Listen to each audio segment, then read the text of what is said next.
Let's remember that no crisis lasts forever. It looks like forever right now, and let's also remember that travel never stops. Travel is a basic human need.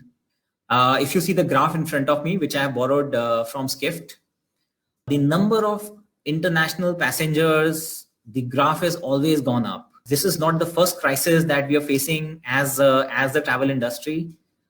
We faced 9/11, then SARS happened, then bird flu happened, then swine flu happened along with the financial crisis, and then MERS happened. Recently, Zika happened in Brazil.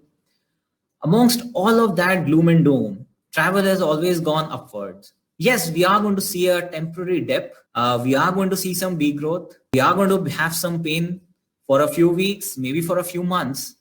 But in a reasonably medium term, travel is going to come back, right? So we need to keep that in the back of our minds as we plan our own businesses over the next few weeks, over the next few months. My strong suggestion, recommendation is all of us should not be taking any drastic steps in terms of how we look at our employees, how we look at cost, because when travel comes back, what is called a V-shaped recovery, that it went down very quickly, but it's going to come back very quickly.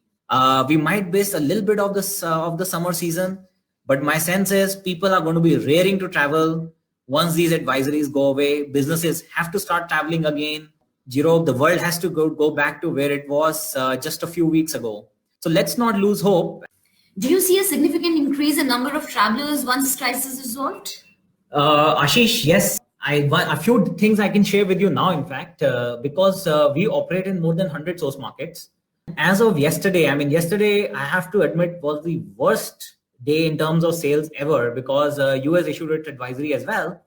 But even yesterday, we have seen a little bit of a recovery starting to happen in Asia Pacific, and a little bit of recovery starting to happen in China source market. The indication is very clear that as soon as people feel it is reasonably safe to travel, people are starting to travel. One other trend that we see is that a lot of regional and domestic travel is picking up fast. So within Indonesia, we see people are still traveling within Indonesia. In Brazil, people are traveling within Brazil, a little bit to Mexico and US. In India, we see people are still traveling within India. So I think focusing on domestic and regional destinations is going to be very important as the recovery starts to happen. Remember, let's not let fear paralyze us because the scariest paths often lead to the most exciting places.